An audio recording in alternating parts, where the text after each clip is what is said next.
Salut à vous, on commence à se connaître, ça vous a pas échappé. Parler de nourriture, j'aime bien ça. Mais c'est aussi et surtout parce que Jésus lui-même a donné à la nourriture une place de choix.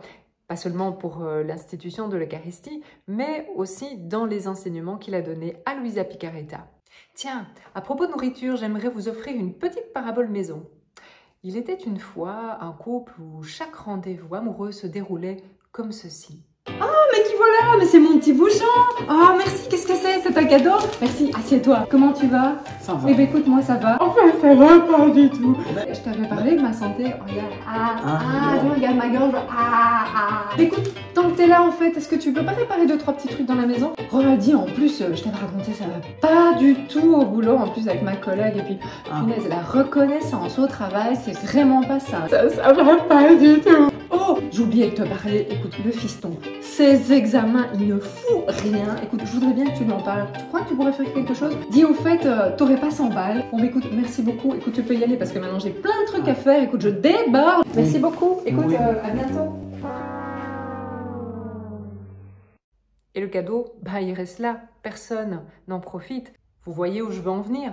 Que ce soit dans notre manière de vivre l'Eucharistie, mais aussi plus largement dans notre vie de prière, nous pouvons avoir tendance à agir en consommateur. On communie, on a une vie de croyant, oui, mais pour notre propre avantage. Je prie pour moi, pour mes soucis, pour mes enfants, mes intentions, celles que d'ailleurs j'ai formulées en fonction de ce que moi je pense être juste et bon. Seulement voilà, à partir du moment où on choisit de vivre dans la divine volonté, on va commencer à s'occuper de Jésus et encore de Jésus. Je ne vais plus me soucier de mes intérêts, même si a priori ils sont justes et même peut-être sains. Et même, pardon, mais pas non plus de mon salut, pardon si je vous choque. Pas que ce soit pas important, attention, comprenons bien, ce qui va devenir le centre de ma prière et de ma vie quotidienne, ça va être de consoler Jésus, de réparer, de lui offrir, de le nourrir, de me soucier de lui, de m'unir à lui de façon continuelle. Est-ce que vous avez déjà pensé au fait que Jésus puisse avoir envie d'être nourri par nous? Ça vous paraît fou? 3 passages de l'Évangile où Jésus nous parle de ce qui le nourrit. Jean, chapitre 4. Jésus quitte la Samaritaine. Après sa conversation avec elle, les disciples l'appellent. « Rabbi, viens manger. » Jésus répond « Pour moi, j'ai de quoi manger. C'est une nourriture que vous ne connaissez pas. » Oh, c'est bien bizarre ça. Ben voilà autre chose maintenant. Désarçonnant Jésus. Et d'ajouter « Ma nourriture, c'est de faire la volonté de celui qui m'a envoyé et d'accomplir son œuvre. » Deuxième passage, Matthieu 12. « Celui qui fait la volonté de mon Père qui est aux cieux, celui-là est pour moi un frère, une sœur, une mère. » Une mère, ça nourrit son enfant, c'est vital. Troisième passage, sur la croix, quand il dit « J'ai soif ». Alors bien sûr que Jésus avait soif physique d'être suspendu, épuisé, lacéré, mais surtout, il avait soif de ton âme, de la mienne, de toutes les âmes. Parce que depuis que l'homme s'est séparé de Dieu, le premier perdant, c'est qui à votre avis? Dieu ou l'homme? Eh bien c'est Dieu.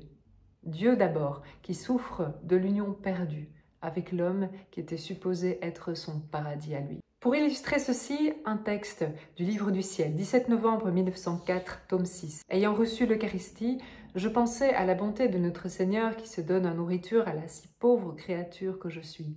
Je me demandais comment je pouvais répondre à une si grande faveur.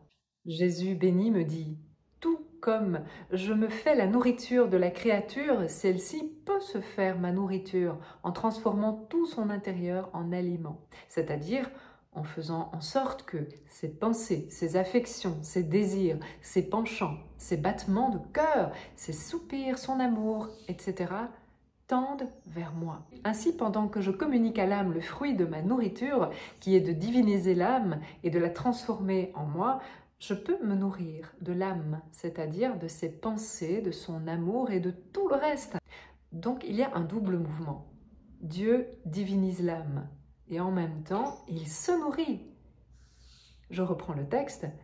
Et l'âme peut me dire, c'est-à-dire dire à Jésus, « Comme tu es arrivé à te faire ma nourriture et à tout me donner, moi aussi je me suis fait ta nourriture. Il ne me reste rien d'autre à te donner parce que tout ce que je suis t'appartient. » Luisa ajoute, « À ce moment, j'ai compris l'immense ingratitude des créatures qui, pendant que Jésus manifeste l'excès d'amour de se faire leur nourriture, elles lui refusent sa nourriture et le laissent à jeun. Ok, mais à jeun de quoi? Tome 28, 1er avril 1930. Ma fille, dit Jésus, toute vie a besoin de nourriture. Sans nourriture, la personne n'est pas formée et ne grandit pas. Si la personne manque de nourriture, il y a danger que la vie lui soit enlevée. Or, suivre ma volonté, t'unir à ses actes, faire et refaire tes rondes en elle, sert à former l'aliment pour nourrir et former la vie de ma volonté dans ton âme et la faire grandir. Je marque une pause. Donc cette vie divine qui veut grandir, se développer en nous, a besoin d'être soignée, regardée, choyée, et bien comme un bébé, sinon il meurt. Jésus poursuit.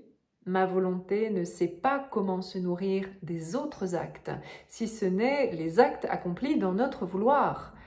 Elle ne peut pas non plus se former dans la créature ni grandir, à moins que la créature n'entre en notre volonté. Rappelez-vous la vidéo précédente, Dieu est dans un éternel présent, cette réserve où nous pouvons retrouver tous les actes de Jésus pour les vivre véritablement avec lui, par lui, en lui.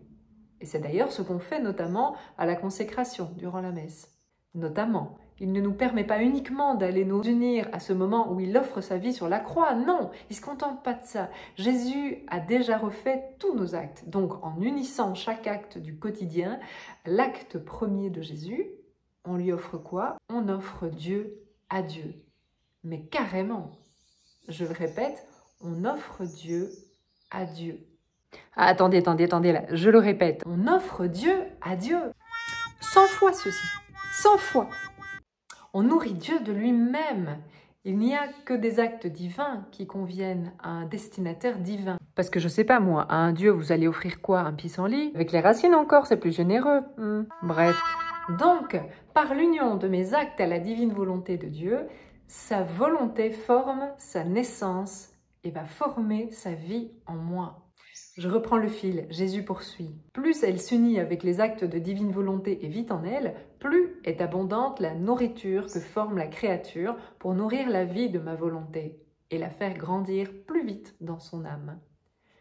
Par conséquent, en faisant tes rondes dans ma volonté, c'est la vie que tu formes. C'est une nourriture qui sert au développement de la vie de ma divine volonté dans ton âme et sert à préparer la nourriture pour nourrir ma volonté dans les autres créatures. Non mais attendez, c'est une bombe atomique.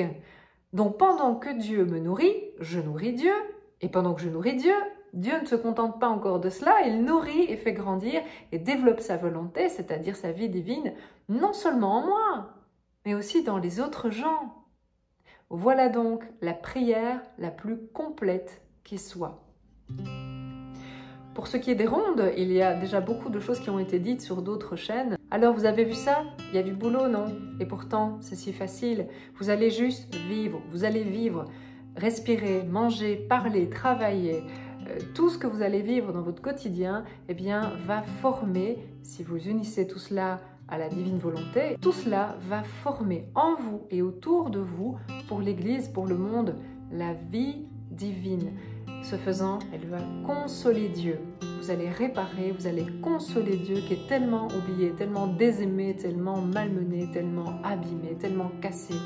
Donc bref, c'est tout bénef et c'est pas trop fatigant. Vous avez vu ça? Vous allez être des artisans du ciel. Au boulot!